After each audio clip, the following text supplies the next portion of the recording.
repenser les critères d'évaluation des établissements comme des enseignants-chercheurs. Bonjour Éric Lamarque. Bonjour Jean-Philippe Denis. Éric Lamarque, vous êtes président du réseau des IAE France, et vous êtes directeur de l'IAE de Paris, donc Sorbonne Business School.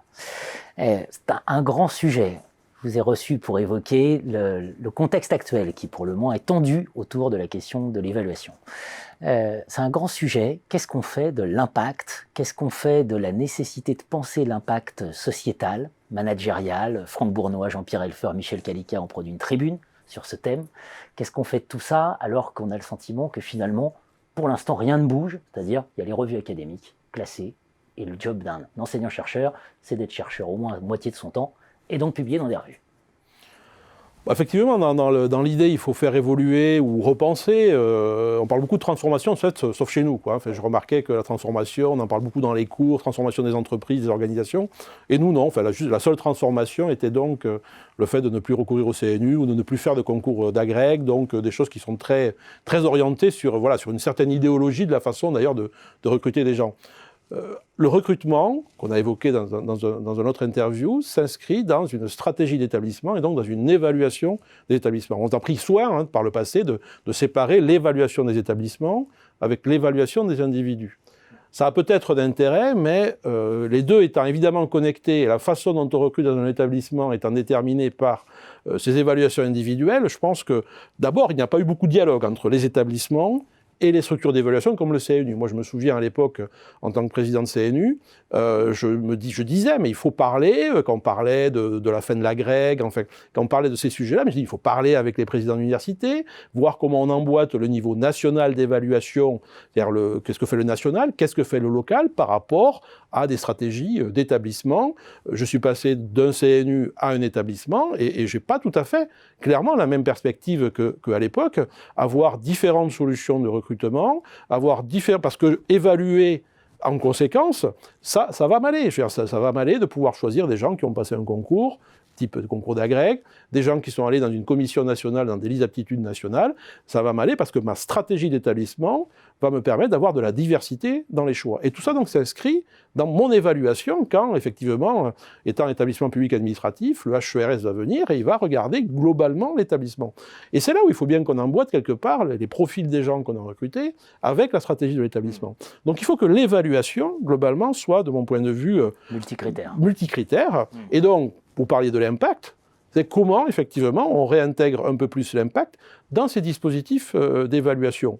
On peut imaginer différentes solutions, mais dans mon établissement, il est important d'avoir effectivement de l'impact parce qu'on a beaucoup de formation continue, on a beaucoup d'alternants, donc on ne peut pas faire des choses qui sont trop déconnectées de préoccupations opérationnelles des entreprises parce que sinon, je vais avoir un problème pour le recrutement de mes étudiants. Donc l'évaluation de l'établissement doit orienter aussi, doit permettre de dire, je dirais, à tous les acteurs au ministère qui donnent quand même du financement, à des entreprises qui donnent éventuellement des soutiens, du mécénat, etc. On doit arriver vraiment à dire, regardez, il y a un certain niveau académique à définir, quel est le minimum, et il y a en plus une capacité d'impact qui est assez forte. Voilà. Et donc, il faut sortir, je pense, de classements de revues peut-être qui ne sont que académiques. Donc, on peut le garder, je veux dire, voilà, mais ça, c'est un classement qui est académique et c'est ce critère académique. Donc, sur ce critère académique, une revue, L1, L2, L3. Bon, je ne suis pas contre qu'on le garde, c'est quand même le standard mondial dans quand même plein d'endroits, donc on ne va pas forcément le sortir comme ça. Pourquoi pas imaginer des classements, un classement de revue ou un dispositif qui classe l'impact, et donc réfléchir, parce que ça n'a jamais été réfléchi, sur c'est quoi ces critères d'impact. Est-ce que c'est The Conversation? Est-ce que c'est venir ici? Est-ce que c'est créer des sociétés? On a vu arriver des statuts qui sont peu mobilisés, d'ailleurs, d'après ce que je sais, sociétés universitaires et de recherche.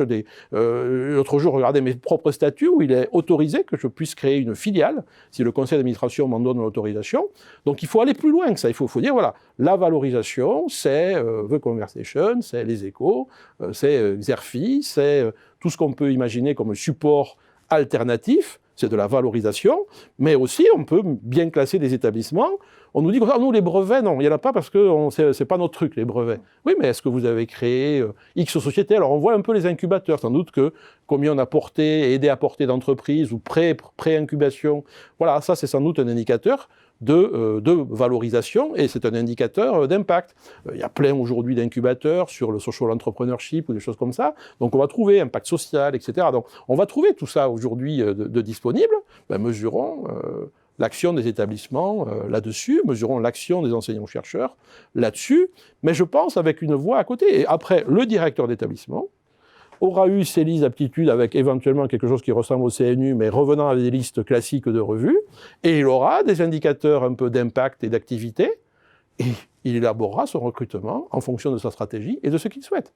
C'est comme ça que font tous les gens qui ont des responsabilités et qui doivent recruter pour leurs propres établissements. Je regrette que ça encore, ce ne soit pas discuté et qu'on retire un petit bout de quelque chose sans s'inscrire dans une perspective d'ensemble, pensant que finalement c'est anecdotique, alors que c'est absolument pas, parce que ça peut vraiment déstabiliser tout le système plus que forcément l'améliorer. On rappellera que le ministère avait commandé un rapport sur la valorisation de la recherche, et un des rapporteurs était Emmanuel Macron en 2007. Voilà, donc on est au cœur du sujet. Peut-être lui rappeler. Peut-être lui rappeler. Juste un point, vous dites, l'impact on en parle beaucoup, mais alors, il est urgent de classer. Vous avez des propositions peut-être vous avez cité un certain nombre d'acteurs. Oui, je pense que d'abord, je fais le constat, vous êtes des personnes qui parlent beaucoup d'impact. Moi, j'en ai beaucoup parlé à une époque, justement, sortant du CNU, en disant, est-ce qu'on n'oublie pas quand même des choses dans tout ça, par rapport à ce qu'on peut attendre comme directeur de recherche, ou même directeur de chaire, ou des choses comme ça. Oui, enfin, j'ai cité des orientations, mais je pense qu'on doit absolument identifier des collègues qui parfois le disent pas trop, vont aller faire des missions dans des entreprises. Si on les demande, c'est qu'ils apportent quelque chose à l'entreprise, ils apportent de la valeur. Nous, on arrive avec des chaires à rassembler ça plutôt et le piloter au niveau de l'IE de Paris. Voilà, donc il faut trouver des dispositifs, la participation justement à des chaires, combien de chaires ont été créées. Alors on voit que ces choses commencent à arriver, on les a vues dans les critères ACSB, etc., où cette idée d'impact prend plus de place, mais c'est un discours, parce qu'on a l'impression finalement que si on a rempli la case académique, ça suffira de toute façon. Donc on en parle pour amuser un petit peu le truc, pour dire qu'il y en a, mais pas beaucoup plus si vous voulez. Moi, je pense qu'il faut vraiment lui donner un poids réel dans l'évaluation. Et quand ça n'est pas fait, peut-être qu'on classe ça comme simplement un établissement que de recherche, sans impact. Évaluation de la recherche et des enseignants-chercheurs, sortir de l'hypocrisie. Voilà. Merci Eric Lamarque. Merci.